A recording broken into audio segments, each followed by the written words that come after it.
You're listening to another episode of the Young Investors Podcast, so sit back and relax as myself, Brandon, and my buddy Hamish discuss the latest in the world of finance and stock market investing. Now, a quick reminder before we get into the podcast is that nothing in this podcast should be taken on as personal financial advice. If you're ever unsure about your finances or investing and you need some help, make sure you reach out to a qualified financial advisor. But with all that said, let's get into another episode of the Young Investors Podcast. All right, welcome back, everybody. Welcome back, Brandon. Brandon's on holiday. He's taken off early. Brandon's on holiday. How is it? He is indeed. Where are you? Adelaide? Adelaide, yeah. All my extended family's in Adelaide, so I'm down here for Christmas and having a good time. To be honest, I even forgot that we had to do the podcast this week. I remembered Brandon. I was doing the classic Christmas movie. I was watching Love Actually last night on TV. Oh, God. Just after the cricket, and then I realized, hang on, what day is it? Because when you're on holidays, you just forget what day it is, don't you? And I was like, podcast tomorrow. Got to get my stories together. But it was actually it wasn't anything like super major. I found, I don't know if you found anything different. But there's still some interesting stuff. I was reading up about the James Webb telescope. Mohnish Pabrai. We got some interesting news about Mohnish Pabrai as well, about his Alibaba position. So we'll talk about that. I got a follow up as well from the Elon Musk, Elizabeth Warren stuff. He actually went on a 2-hour podcast recently. Oh wow! they were talking to him about all this. So I've got to follow up on that whole kerfuffle. So it actually turned out not too bad. There's a bit of stuff to talk about this week. Yeah, there is. I've got a couple of kind of long concluding stories, something about Evergrande, a little bit about Evergrande, and the Elizabeth Holmes Trial is reaching a conclusion. Yeah. So, we've got a lot to talk about today. So let's get straight into it. Today's episode is sponsored by Sharesight, which is an application you can use to track the performance of your stock portfolio. So basically, you can bring in all of your trades and it will allow you to track all of the different types of gains that you experience when investing in the stock market. So capital gains, dividends, if you have dividend reinvestment plans, it will do all of those calculations for you. Currency gains, if you're buying shares internationally or you hold foreign currencies. And then you can also use it for when it comes to tax time. So Sharesight generates up to 12 different reports that can be used at tax time to work out things such as capital gains, dividend income, and more. And at the moment, you can try Sharesight for free by heading over to sharesight.com/young investors. That's site spelled SIGHT, sharesight.com/young investors. So use that link, sign up to a free plan, track up to 10 holdings for as long as you want. Or you can also use that link to sign up to a paid plan for more premium features. And using that link, you'll get 4 months off a yearly subscription. So go check it out if you're interested. Yeah. And with that said, where should we start today? What's the... I could maybe do this follow-up on Elon Musk because we were talking about it so much last week. Interesting stuff came out this week. There's a lot of little things that came out. So Elon, he said, you know how he was going to sell 10% of his Tesla position? Yes. Yeah, he is almost finished doing that. Okay. So he's pretty much done. He's got, like he said, a couple more tranches to sell, a couple more slices, a couple more packages. Packets of stock. He also released a tweet earlier this week saying, for those wondering, this was just out of the blue. This was not like a reply to someone. This is just a tweet. He just said, for those wondering, I will pay over $11 billion in taxes this year. Wow. How insane is that? That's a chunky number. Apparently it's going to be the highest tax payment by an individual ever in history, in US history. I'm not surprised. That's crazy. Yeah. Pretty insane. Actually, I saw someone broke it down. It said Elon Musk's 2021 tax bill equates to just what he's paid in 2021 equates to $1.5 million per day for every day he's been a US citizen. How bonkers is that? Oh my goodness. That's crazy. Yeah. It's like most of us won't even pay $1.5 million of tax in our life. Yeah, that's the thing. It's like it's there's like two ways to look at tax. It's like as a percentage of income or a percentage of wealth, and then you're looking at just the raw amount that someone is paying. And when you get to some of these people that obviously run massive businesses, it can be insane, especially when you have someone like Elon Musk who received a massive compensation plan in the form of stock options or stock awards, stock options, I think. I think so. Yeah. Then, you can get into the numbers, and it's just astounding. Like $11 billion is an insane amount of money. Insane. Yeah. It's like if one person is ever in their life worth $11 billion, then it's like, holy smokes, that's enormous. But just to pay that in tax, it's but yeah, no, you're absolutely right. It's all about, do you look at things at a relative scale or do you look at an absolute scale? Because if you look at things in the absolute terms, just the amount of tax he's paying is absolutely bonkers. But of course, that's not the way people see it. They like to look at things relative to your net worth and that sort of thing. But in terms of looking at tax from an absolute perspective or a relative perspective, I actually found a chart. I was doing a little bit of digging during the week, and this data's a little bit older. It's from 2018, but it's still fairly recent. And it actually divided up. So it looked at the total amount of income taxes paid in the United States, and then it divvied it up into who's contributing, what income category is contributing most to the total tax revenue. Right. So it breaks it up into, say, the bottom 50%, then 50% to 25%, and then it goes all the way up in categories to the top 1%. How much of that total tax pool is each percentage of wealth kind of contributing? And I don't know if you've already had a look at the chart in the Google Doc, but I was actually kind of astounded by these kind of numbers. Have you had a look already? Yeah, I've had a look already. Yeah, and I mean, this is something I'm quite interested in, this whole topic. So it's something I've looked at before. But yeah, I was also astounded when I discovered, particularly in the US, it's what you're about to explain is quite dramatic. It's a little less dramatic in Australia. But yeah, it's crazy. I remember we covered the Australian numbers on the podcast whenever they were hot off the press. That was like maybe earlier this year, I think. Maybe. Yes, yeah, probably. Yeah. But yeah, you're right. It was a fairly even split. The people that earned less, the people that earned a moderate amount, and the people that earned a high amount all contributed roughly the same percentage to the total tax pool. But here, I'll just read you the numbers here. So we've got the bottom 50% of income. They contribute 2.9% to the total tax collected in the United States. Right. So if you're in the bottom 50% by income, collectively that group is only contributing 2.9% of the total tax pool. Then what about from 50% to 25%? Well, then it steps up 10%, 10.1% is the percentage of the tax that they contribute. Then 25% to 10%, there's 15.6% of the total tax pool is from that category of wealth or income, I should say.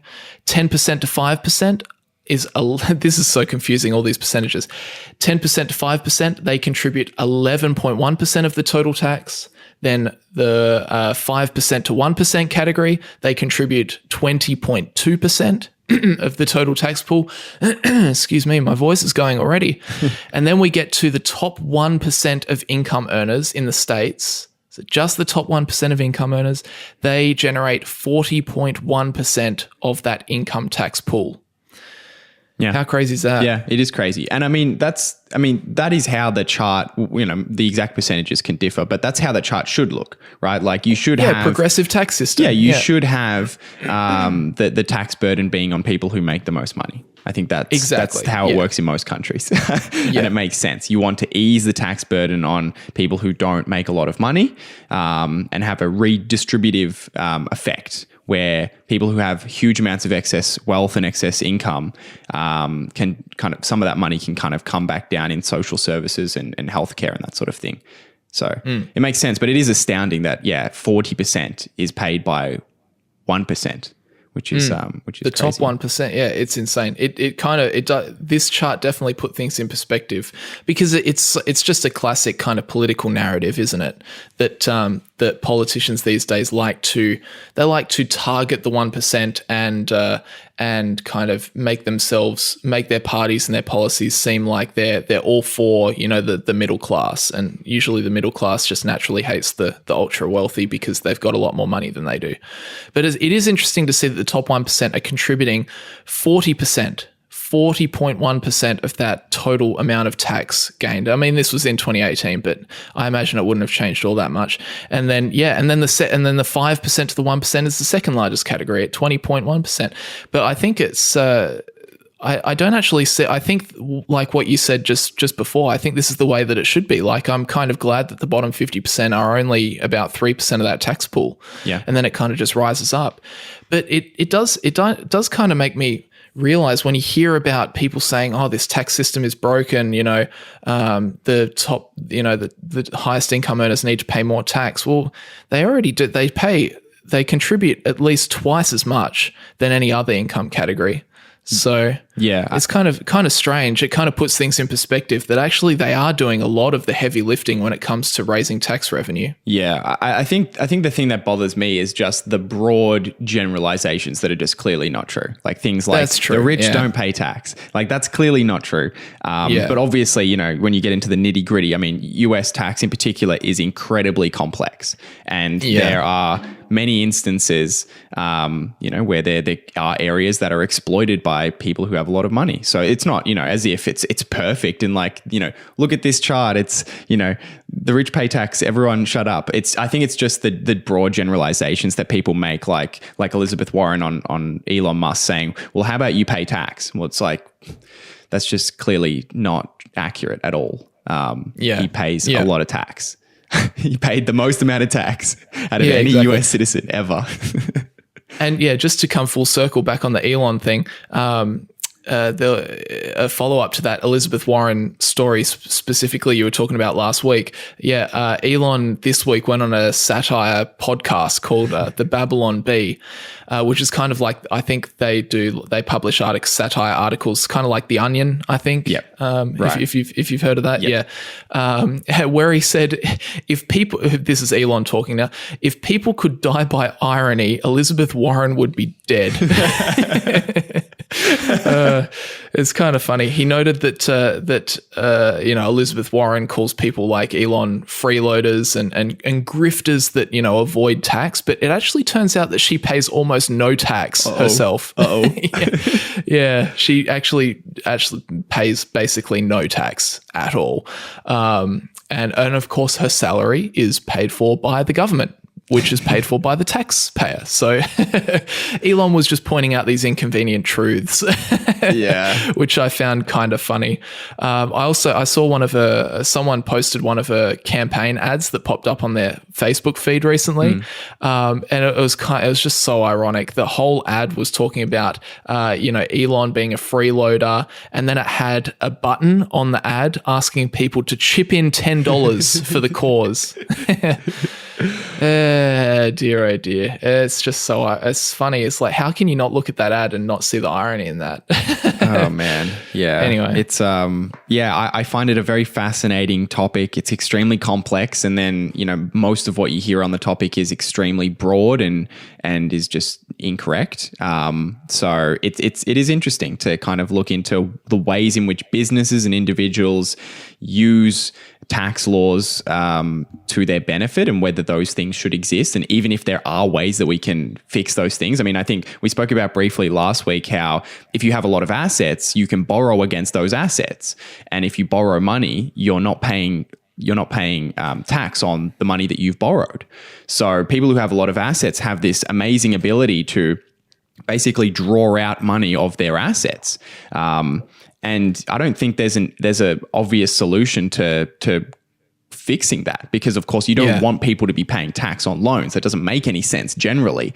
It's just this special situation where it can be used in order to fund your lifestyle if you have a lot of assets and not pay or reduce your tax bill. So I don't know. I find it interesting exploring things like that. And I don't think there are easy solutions to it. And I think people who just yell that, well, the rich should be this. Yeah, the rich pay all the taxes. So everyone shut up. And also the people who yell that they don't pay enough tax. We need to raise taxes on the rich. It's just like, well, like what is the actual solution? Like too much nuance. Exactly. But I do find it very fascinating, which is kind of surprising. I mean, it's tax. I think as soon as a lot of people hear tax and they just go to sleep. But I find it really interesting. I don't know why. I think it's all these topics that kind of don't have a clear answer, an easy right or wrong. It's like if you shoot someone in the face, that's clearly a wrong thing to do.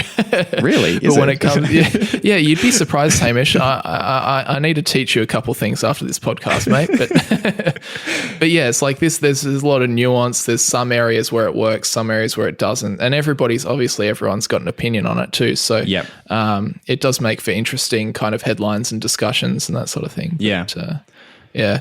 Now, should we go from one Elizabeth to another? Do you like that segue? Oh, that's beautiful. I did not catch that at all. So props to you for catching that. Let's talk about Elizabeth Holmes and her fraud trial, which is reaching a conclusion, or probably has reached a conclusion by the time you're listening to this.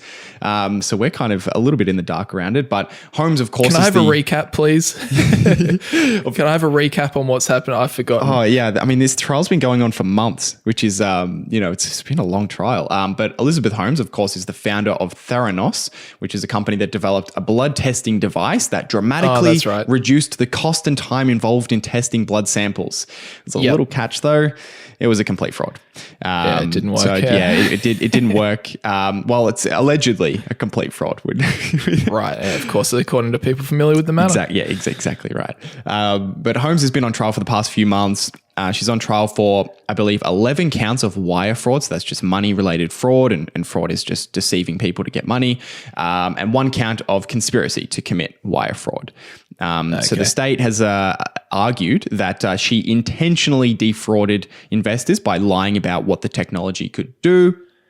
Whereas the defense for Holmes is arguing that this is a simple case of a failed business, and that while she didn't deliver on her promises to investors, she didn't intentionally deceive them. And that's really like the cornerstone of this entire case, is whether she knew that the product didn't work and then intentionally lied about it to patients and to investors in order to get money and to continue selling the product. So that's really what this entire case has been about. Can you prove that she knew, that she intentionally defrauded, or was it just a mistake? Did she actually think that the product could do the things that she claimed, and she was just mistaken, or she was lied to by other people and that sort of thing? So that's basically the entire case. It's been going on for months. I'm sure it's an incredibly complex case. I haven't been watching it super closely. I don't believe it was televised, so there's no you can't just watch the entire case like you can with some American cases. But I would imagine it's incredibly complex trying to prove specific instances of fraud. I mean, there's 11 counts of fraud, right? And you have to prove beyond a reasonable doubt, a particular case of fraud happened between a particular investor, for example, or a particular patient or a particular business. So incredibly complex. As of recording this is a pretty short story, by the way. It's just kind of a little bit of an update. But as of recording this, we're 2 days into jury deliberations. So it's already been going for, I think, 14 hours. They've been deliberating. That's a long time, first of all. So by the time you're listening to this, which is another couple of days past, it's very, very likely that a decision has been reached. If it hasn't, that'll be pretty crazy, I would think. That's quite a long time for them to be deliberating. But it's a jury of 8 men and 4 women who are deciding her fate. And they actually have to reach a unanimous decision. So in fraud cases, I believe, I'm not 100% on this, but I believe it's up to the judge to decide whether they have to reach a unanimous decision or whether it can just be a majority. But in this case, it has to be unanimous. So that's why it's also taking a little bit longer. Right. If she is found guilty, she'll face up to 20 years in prison. Ouch. So, it's, I guess, I mean, we're kind of in the dark at the moment. I think it's very likely she's gonna get a guilty verdict, but apparently the longer that they deliberate for, the more likely it's going to swing in her favor. So, right, if there's any doubt, exactly. So it'll, obviously there'll be some people on the jury that think she's not guilty, and that's why they haven't reached a decision yet. And it's just whether they can convince those people to go unanimously guilty, or whether they go unanimously not guilty. And if they don't reach a unanimous decision, it'll be a mistrial. So that's also an option that can happen from this. So. Right, interesting. Yeah, that's where we're at. But I would just be incredibly surprised if they come back not guilty. I just think that there's just so much. It would just be impossible to believe, I think, that she didn't know that it didn't work. One thing it does do though is it puts every other kind of founder, CEO, it gives them a little bit of a reminder, maybe, just to not promise the world if you potentially know that it's not going to, if that's not a possible outcome. I guess that's the thing. Is if what you exactly. I'm just kind of reiterating what you said. I guess is that if there is a possibility that what she claimed was true, maybe they had some preliminary data or something that this blood testing thing was going to work. Then maybe it is just a case of her being too much of a saleswoman to her investors and over kind of just kind of selling it too hard as opposed to being a fraud. But yeah, exactly. If you're right, if she just went out and tried to almost con people into giving her money, then that's not going to go well for her. But it does. I think it certainly will put.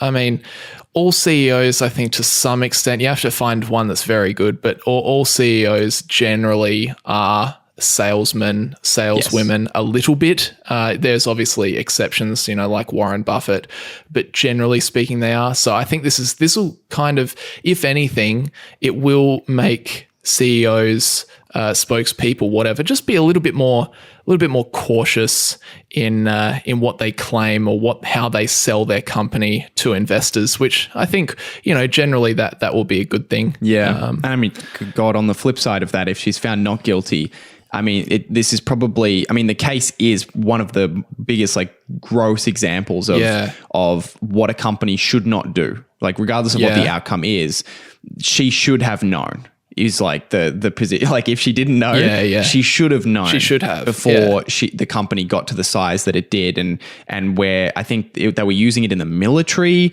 so that they were getting false results for blood testing in the military and in hospitals, and that is that's the pinnacle of what what you don't want to happen from a business perspective. So if she gets a not guilty verdict, it's kind of it opens the door for people to use that as precedent in future trials around this. So I think it's a huge case, a huge milestone case. I'm kind of disappointed that it wasn't televised. I really enjoy watching televised trials. There was a Kyle Rittenhouse defense trial a few weeks ago, and I just enjoyed. I was just watching raw testimony from that. Oh, really? For hours. Yeah, I find it so fascinating. I don't know why, but it's I wish they had televised it, because I would have. You'll have to wait for the Netflix special. Yeah, exactly. So I'll have to. Don't worry, that's definitely coming. Yeah, you can probably hear my. I can't not see, Netflix picking this one up. This is there's definitely a few things coming out from this for sure. Yeah, but, definitely. There'll be some sort of original series. Yeah. All right, very cool. So I guess by the time this goes out, people will probably just be able to simply Google it and we'll probably get the exact answer. Yeah. Is that right? Yeah, I would presume so. I'm not sure if I think sometimes they don't deliberate over the weekend. So it's I guess it's possible that they don't reach a decision yet, and that they are going to come back. They're going to come back on Monday. But we're not lawyers. We don't know. I don't know. But even 2 days is quite a long time typically. Yeah. So we will see. Cool. All right. You want to talk about Monish Pabrai for a bit? Monish Pabrai. You want to talk about Monish Pabrai? I didn't do this story. Yeah. sorry. We want to talk about Monish Rise. No, yeah, I'm just going to thrust all of this research that I've done. Hamish, can you now take us through it? Yeah, cheers, mate. I'll just sit back and I'll watch you struggle through this. Anyway, we knew that from Q3, we talked about this at the time. Monish Pabrai, he sold out of his, well, he didn't sell out. He sold 78% of his Alibaba stock. And it was very confusing because his very good friend Guy Spear is still holding on to his Alibaba position. Charlie Munger, who is his idol, continued to buy Alibaba stock. And then Monish came out and he started selling. And at the time, this was just we didn't know what was going on. This is definitely against the grain. But then I made a video on this. I was talking to Investing with Tom as well, who I think is invested in Alibaba. And we're talking there's probably some reasons why. We were talking about how maybe he might have been tax loss harvesting. Maybe there was a big withdrawal from his fund. He had to sell down some of his positions. Maybe he switched and he sold Bar, which is the New York Stock Exchange listed version of Alibaba. Maybe he bought the Hong Kong version. There was just a couple of different reasons. Maybe he was wanting to buy something else. And it turns out there are two reasons behind this. And I actually picked it for once in my life. I actually got it right, Hamish. So firstly, the first reason that he said, and by the way, this is from an interview that he did with, I can't remember the name of the channel. Monish Pabrai. I want to give them props because they scored a fantastic amount of time with Everything Money, of course, Everything Money. So they are just YouTubers, kind of like we are, Hamish, and they actually landed a full interview with Monish Pabrai, which I think is absolutely amazing. Like props to those guys because that is absolutely amazing. But anyway, so they were sitting him down, they were having a chat. What's going on with this Alibaba? Why just sell it? And he actually opened up and he talked about it. So the number one reason why he sold was for the tax loss harvesting. Right. So he was down substantially from his original buy point. And so he saw that loss, and the rules in America are that you're allowed to tax loss harvest as long as there's a 30-day window in between the sell and the new buy. If you wanted to buy back into that business, it has to be after 30 days after you sold. So he did harvest that loss for his tax, but he said he is not going to buy back into Alibaba because he doesn't need to. And this is where somehow I actually managed to pick it, is that he harvested that loss and he put all that money into Prosus, which is the South African spin-off of Naspers, which is known just holding a massive chunk. I can't remember, like 20 or 30% of Tencent. So he sold Alibaba and he put all that money into Tencent. Wow. There you go. That's crazy. Yeah, you called it. Good job. I actually did. I was surprised. I mean, that was, I said in the video, like, I don't know if this is right or not, but I think this is probably right. And yeah, it always feels good when you're right. Yeah. I mean, he was talking, there was a recent Q&A interview, I think, that he did, that he was starting to talk really highly of Tencent, and that kind of clued you into the idea that maybe he was switching out his Alibaba position for Tencent. Yeah. And he was talking about, I think he got asked something. He was like, don't you feel like you've lost? You sold Alibaba at a big loss and then you bought in Tencent. He said, no, actually, because he doesn't feel that way, because as Alibaba has been falling, also, over the past year or so, Tencent or Prosus has also been falling about the same. So for him, he wanted to buy Tencent. He actually says he thinks Tencent is a better business than Alibaba. So for him, he was looking at this loss. He wanted to buy Prosus anyway. So he just went ahead and locked in the loss to buy Prosus. He doesn't feel as though he's made a huge loss, because if he was invested in Prosus, he would have been down as well. Right. But then he's saying, well, if you think about it like that, then I'm in fact winning, because now I just have this free way of minimizing my tax bill. Yeah.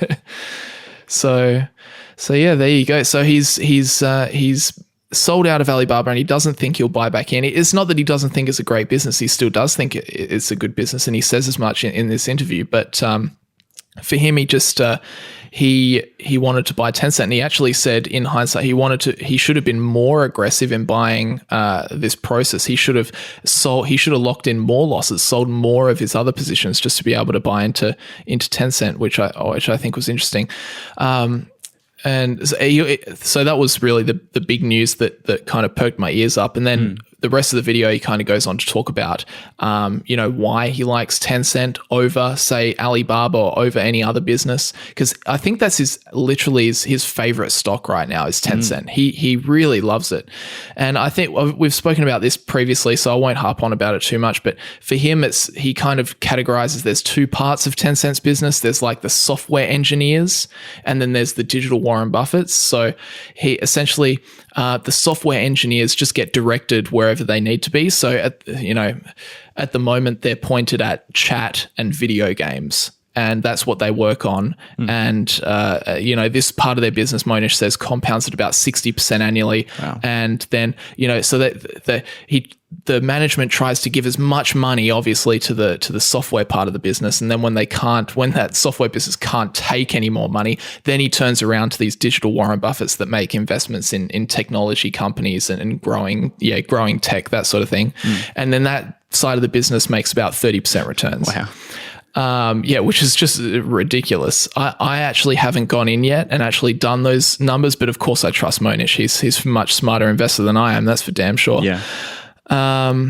But interestingly, he was talking about, in his eyes, there are only two businesses in the world that really allocate capital very well. And he was saying that one of them is Tencent and the other one is Amazon. But he actually thinks that in his eyes, Tencent is a better capital allocator because they just put their money towards, scalable software, very high margin projects. And then if they can't get good returns, then they just make investments instead.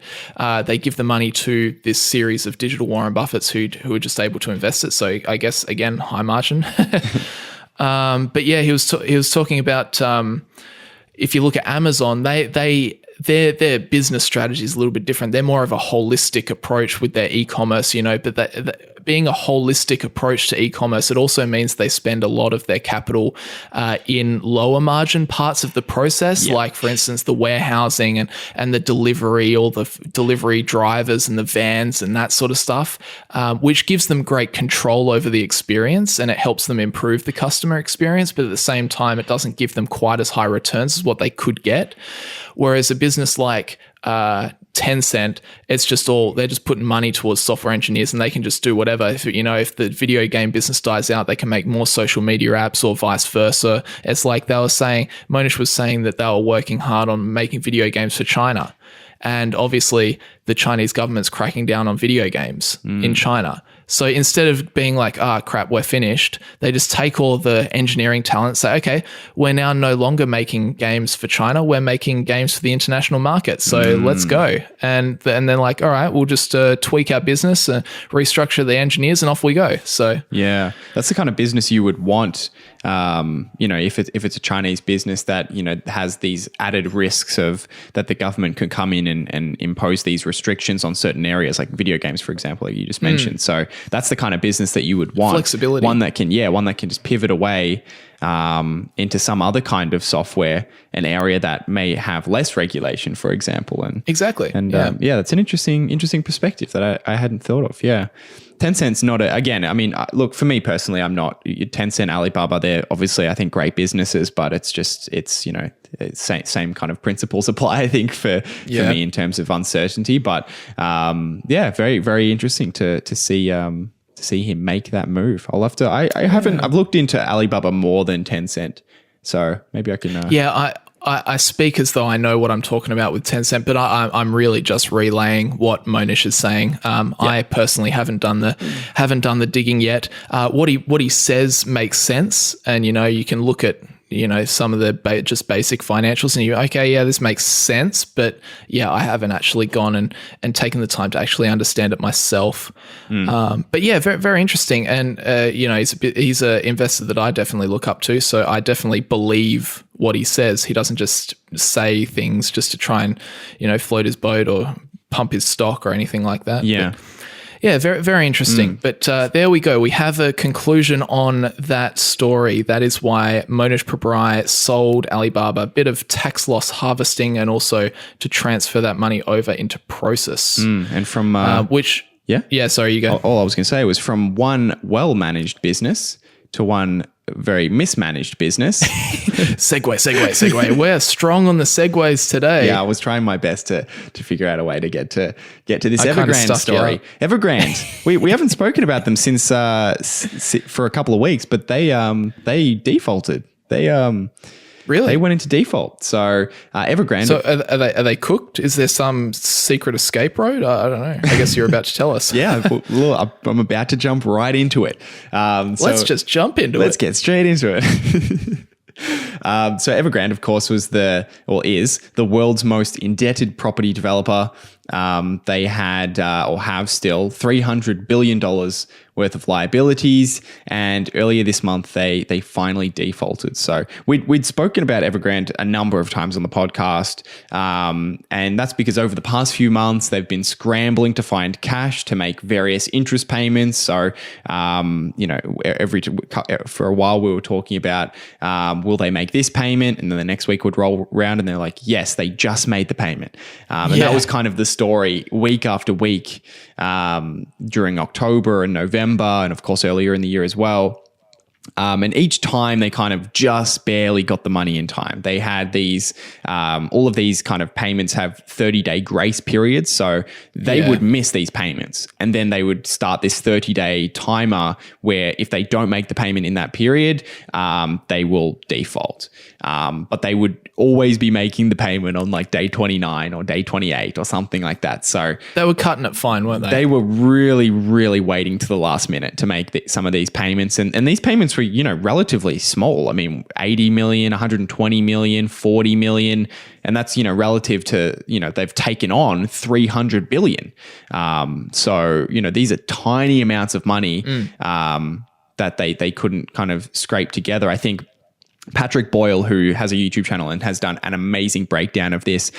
He's done very well. He did an analogy to the average American who has a certain amount of debt, the average amount of debt. And he said the equivalent of Evergrande trying to find like 80 million, 120 million was like the average American trying to scrape together, I think it was $12 to cover their interest payments on. I think the average American has like 50,000, I want to say, in household debt or something like that. So that's how you can kind of think of it, as it would be as if you had 50,000 in debt and you were like looking around like under the sofa for $12. Wow. just to make the payment, which is And that was always the thing we knew about Evergrande, is that, with the $300 billion of liabilities and not being able to take on fresh debt, it was just, we were talking about, will they make this bond payment? Will they make that interest payment there? But even if they did scrape through, there was still, it was just like, it wasn't going to stop. It was just going to keep happening and happening and happening for years to come. And if they're already struggling at this point, then, in a year's time or in 2 years' time, when the same thing is happening, that was really the thing which made us kind of feel, well, at least made me kind of feel, wow, this is really not looking good. Yeah. As soon as the spotlight went on Evergrande, probably earlier this year, anyone who was kind of an expert in this field just reached the conclusion that it was inevitable that they would default. It was just a matter of when. It was like, is it going to be this month? Is it going to be in 6 months? It's going to be in 2 years, but they will default. They're going to not be able to make those payments. So anyway, all of that ended in December. So a couple of weeks ago, Evergrande announced that they were likely to struggle to meet their coming financial obligations. So they basically made a press release saying that they're going to go into default. Interestingly, immediately after this, Evergrande's chairman was summoned to a meeting with state officials. So the government basically said, hey, come here, come have a meeting with us. After that meeting, the company made another announcement, and that announcement was that the problems in Evergrande had stemmed from mismanagement and that the default would not have ripple effects across the Chinese economy. So it was basically a coordinated statement between the chairman of Evergrande and the government, basically saying, hey, well, I mean, we don't know this for sure, but it's pretty clear that they said you need to say this. And from there, they also Evergrande set up a risk management committee, which was designed to engage with creditors and restructure the company. So they set up this committee and said, hey, we're going to start to restructure the business, see how we can sell some assets, make new deals with creditors and get as many people paid as possible. And most interestingly, on this committee, there's only 2 executives from Evergrande, but there's 4 representatives from state-run entities. Which, in other words, essentially means that Evergrande's executives no longer have control of the company. So they have this 6-seat committee. 4 of those seats are controlled by essentially state-run representaties, entity representatives. Right. So the Chinese government is now steering the ship through this restructuring. All those in favor? Evergrande can't win. Yeah, exactly. Yes, exactly. So, all right, I guess we're doing that.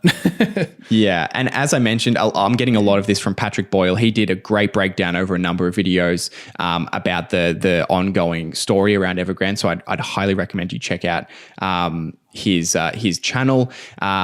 He spoke about that this is, of course, the largest default in China's history, but there has been a couple of other defaults over the past few years that you can kind of look to see what should we expect to happen.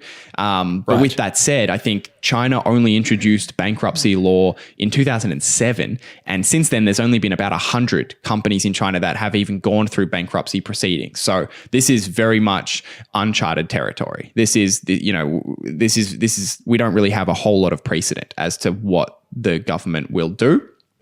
I see. But with the last couple of years, with some large defaults, there was one that was about 60 billion. The Chinese government has been breaking up those companies and then wiping out shareholder equity. So taking control of those businesses. And in Evergrande's case, that would mean, of course, shareholders would no longer be shareholders. And the founder, who owns a significant chunk of the company, would be completely wiped out. He would no longer own the company.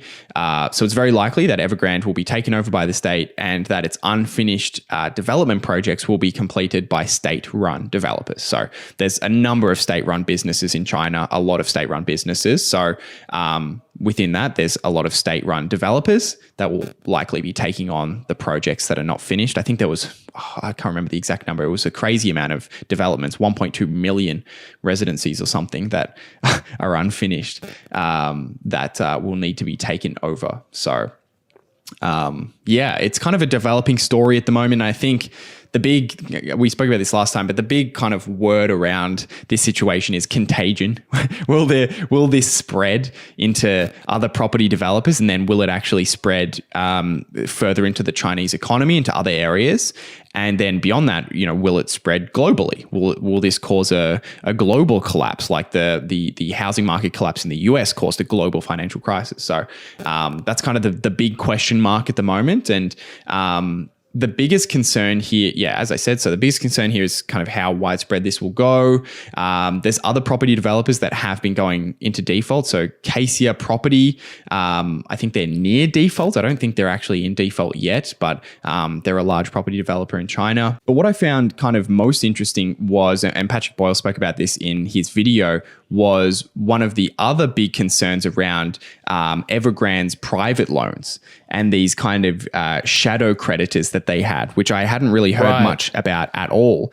So essentially, just to kind of rehash things. So last year, the Chinese government changed regulations around these property developers taking on new debt and limitations on how much debt they could take on.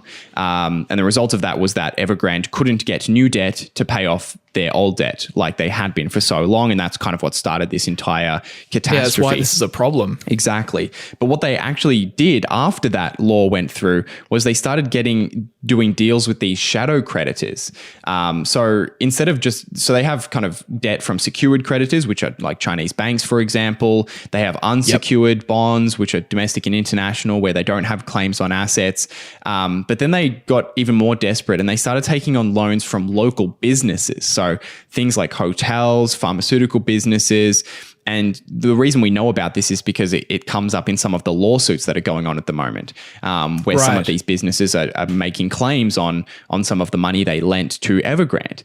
And the difficulty with, or the concern with this particular problem is that we don't know how much of this type of debt Evergrande has. So we don't know if this is a really big thing where they have a lot of debt from businesses in different industries, because if they do and they can't make those payments, which obviously they can't make those payments, then this default could cause ripple effects that go outside of the property development industry and into industries like the hotel industry, where if there's a lot of hotels that have loaned a lot of money, they can't get that money back, then they might go into default. And then maybe they owe money to other people and they go into default. And this is, I think, one of the bigger concerns, since we don't know how much of this type of debt they have. And it's kind of a situation where it's going to take time to look and see who do they owe money to. Because a lot of this was undisclosed. A lot of this debt was not disclosed. So, that's kind of where we're at the moment. So we're kind of just waiting to see more ripple effects happen. There's been what happens? Yeah, there's been a number of property development companies that have gone into default, a number that are near default, but it's still kind of early stages, I think. So we'll just we'll kind of have to continue to watch this space and see how it develops. I would imagine it's hard to raise more money from kind of this. What did you describe it as? Shadow creditors. Shadow creditors. I would imagine it would be harder to raise more money from shadow creditors than through like big banks. Oh yeah, absolutely. And I think some of the loans that they got, these private loans from small businesses or local businesses, some of them had interest payments as high as 73%. So these are finicky, dodgy loans. These are not, this isn't your average mortgage. This is desperation money. We'll just have to see. But yeah, you're right. If there was some sort of private or other company that did have big deals with Evergrande, and then they're just not going to get their money, you can understand how this could quickly be like, oh, now these guys are in trouble. Now these guys are in trouble, and that could spread. But yeah, I don't know, but I would just hazard to guess that it wouldn't be all that much money, just because I feel like it would be harder to raise substantial amounts of money. But then again, it does it for some other looking from the perspective of the other businesses. Sometimes they wouldn't have to loan all that much money to still be in trouble if they weren't paid back, I guess. Yeah, that's true. Yeah. Anyway, so that's very interesting. So yeah, there you go. Evergrande in trouble. Looks like they're done. Yeah. And this is something that you won't be able to. I guess you can't really predict, this will cause this and that'll cause that. It's just literally, you're just going to have to wait and just see what eventuates, I guess. Yeah. But yeah, kind of scary, isn't it? All right. Where do you want to go from here? Should we? I did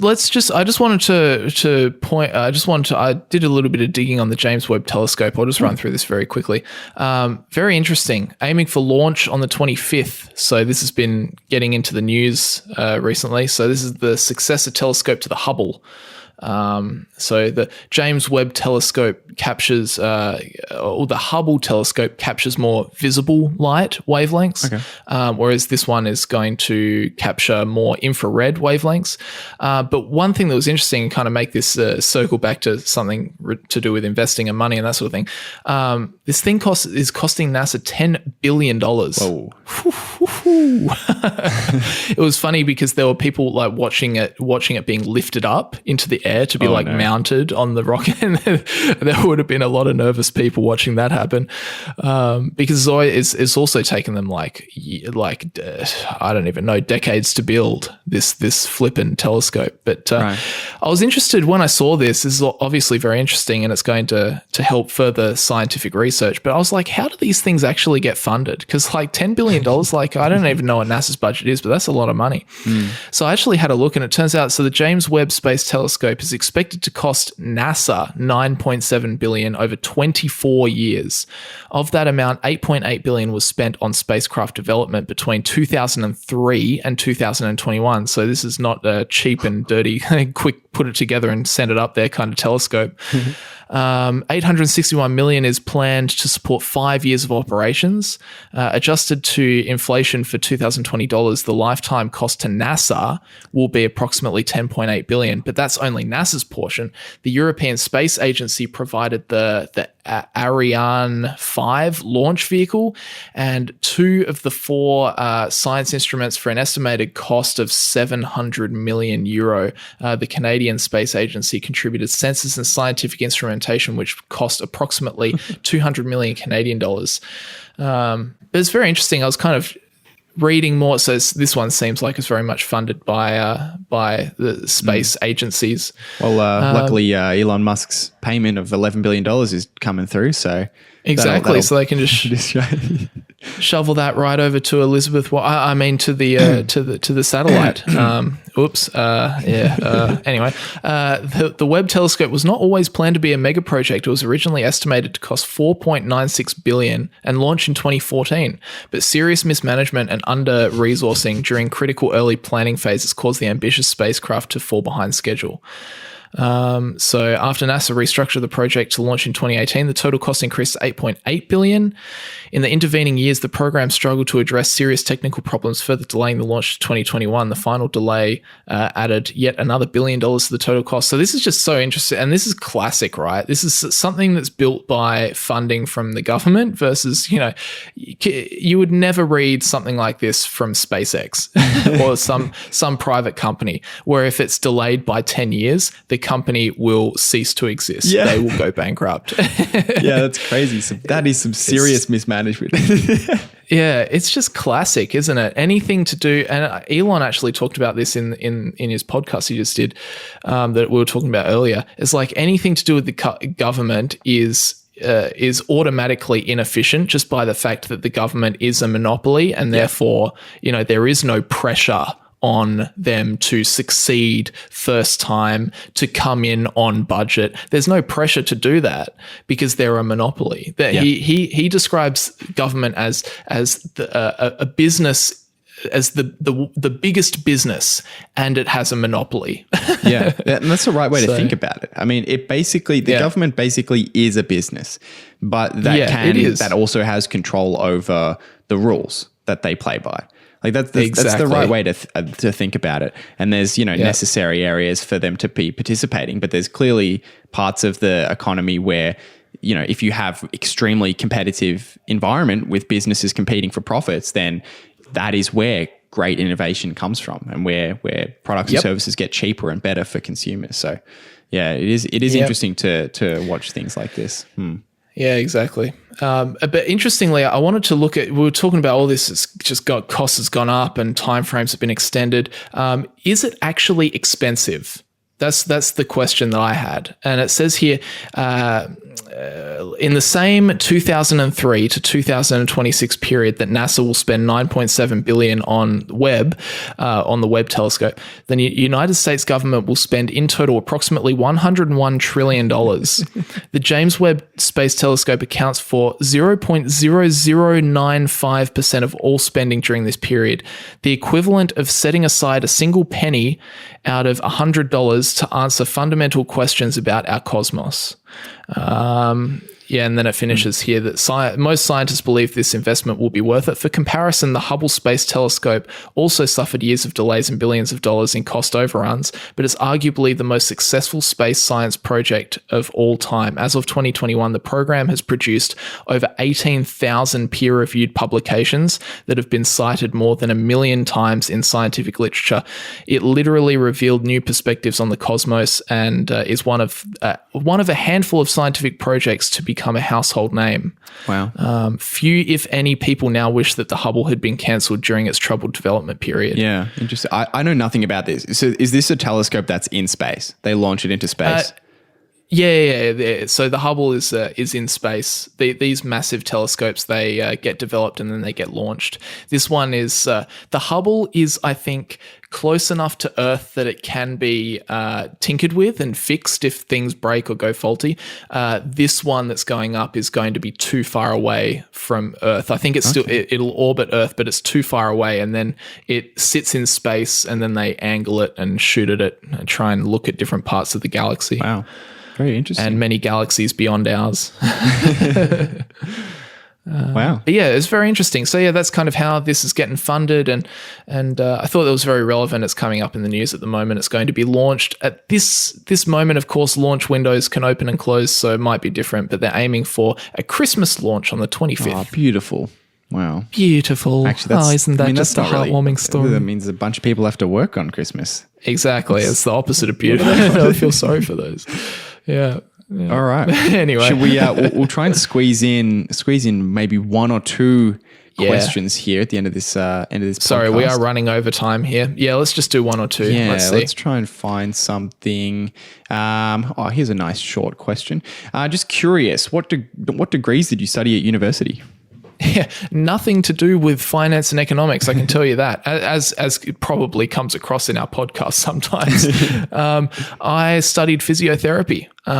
So I was a physio for 3 years before I switched and did YouTube full time. I did my YouTube channel for many years before that, but all of the knowledge, I guess I guess I don't have a huge amount of knowledge, but the knowledge that I've gained in this kind of area is just from my own interest. I guess I just got really interested in making money and business and stock market investing, and learning from people like Warren Buffett and learning that strategy and Ben Graham, and that's just, I found it really interesting. So I just read a lot of books, I guess, and slowly you just build up a knowledge. And of course, you always learn a lot about things that you're interested in just by yourself. So that's kind of how I did it. Yeah. Although it does, not having a formal background does catch me out sometimes, because there are still things that are probably pretty basic that come across. I'm like, oh, what does that mean again? I have to go and look it up. But I think sometimes finance and economics can be a little bit like that. It's like, especially with like accounting and that sort of thing, it's like a whole new language sometimes. So yeah, there's a lot of different components, and you kind of end up just like looking up things and learning things as you go anyway. Yeah, exactly. But, I studied commerce, majoring in finance, and I would have majored in finance, but I didn't finish. So I did 2 years out of the 3-year degree. And I was running my business at the same time as doing uni, and it kind of got to a point where I felt as though I really wanted to give running my business as best of a chance as possible. I didn't want to have a situation where if I was kind of juggling multiple things and then it failed, have that kind of regret of, oh, what if? Like, what if I had just gone all in? So I would have, rather had a situation where I dropped out of uni and I went all in on the business. And even then, if it failed, I think I would have felt better about it, because I would have felt as though I gave it everything I could have possibly asked for. You can always go back if you need to. And I could have always gone back, right? So, I made that decision, and in hindsight, it was a great decision. So, well, you haven't gone back to uni, so no, I haven't. That's the answer. Yeah. So, yes, that's that. And I think what you said is right. Just being forced into learning like basic accounting was really, really valuable. I think, but I would say that the vast majority of what I've learnt in finance has been after I left university. So, yeah, I feel like you can learn a lot now online, especially, I mean, just, I always give this example, but if you want to learn accounting, I mean, just go through the Khan Academy online. True. It's completely free. It's on YouTube, and how good's Khan Academy? So good. Yeah, you can learn you can learn up to like third year university level accounting on there. And the lectures are, probably more engaging than the ones you have at university. So I agree. Yeah. So there's really no excuse, I think. If you want to learn something, you don't. And I mean, of course, if you want to be an accountant, you have to do the degree. But if you just want to learn accounting as like a foundation of your investing, then that's available to you. You don't have to go through a full accounting course. You can literally do it yourself. And I mean, there's a few American university lecturers who put all of their lectures for finance or investing or whatever it is, valuation, online. And you can just literally basically do the class besides being able to engage with the teachers and getting the piece of paper at the end. You can do all of the learning. So that's kind of my perspective on that, but yeah. Yeah, definitely. Yeah, absolutely. No, there's so much for free. Honestly, I don't know how universities are going to go in the future. I mean, if you want a job that requires a degree, then of course, I guess you have to go to uni. But yeah, at the end of the day, if you just want to, like for us, we're starting a business, you don't actually need to have a formal qualification. You just have to battle it out and learn how to start a business. But then it's just up to yourself. We just have to learn as much as we possibly can. Yeah. I think my kind of personal opinion on this is that I think for a very long time, especially, a long time ago, 20, 30 years ago, having a degree gave you a unique advantage over other people when going and applying for jobs. And I think that's shifted significantly to where everyone is graduating with a very similar degree, and it doesn't really give you an advantage. And my view on that is that there will be, I think maybe not as a majority, but at least for some people, they will do an analysis between the price you're paying for university and whether you can get experience for what you want to do in another way through just working, for example. I think that will start to weigh into people's decisions rather than, of course, go to university and get a degree. I think that will start to people will start to think a little bit more critically about that. Definitely. As there's kind of limited jobs and a lot of people coming out with very, very similar degrees. Yeah, I think university is a classic case of diminishing returns now, but yeah, well, I think that's just, I'm on the same page as you. But anyway, so that's what we studied at uni. Just going to a rant on on the system and university. Get all philosophical. Oh, God. And that's why I believe in God. 2 hours later. Yeah, exactly. Dear. Right. But anyway, guys, that will wrap things up. Thanks very much. We're going to, and by the way, Merry Christmas, because I just looked and this is going to come out on Christmas Day. Of course, we record on the Thursday beforehand, but Merry Christmas, everyone, and hope you guys have a good holiday period and have a good New Year. We will be back next week because what we are going to do, because we're trying to get a week off. So we've got a stack of questions from you guys. So we are just going to do a full Q&A, or maybe not a full podcast, but we'll see how we go. We're going to do an episode, and it's just going to be lots of Q&A questions. So all the stuff that you guys have been asking, we're going to hopefully cover in this kind of special episode where we'll try and get a little bit of a break, but obviously we still want there to be some sort of content coming out. So look forward to that next week. But apart from that, happy Merry Christmas, Happy New Year, everybody. Thanks, Hamish. What are you doing over Christmas? You doing anything? Nothing in particular. Just catching up with family. Just the usual stuff. Pretty quiet. I'm looking forward to taking a week off. So yeah, exactly. You've earned it. Well, have a Merry Christmas. Have a Happy New Year, mate. You too. And we'll catch you guys in 2022. Wowee. See you then. See you guys.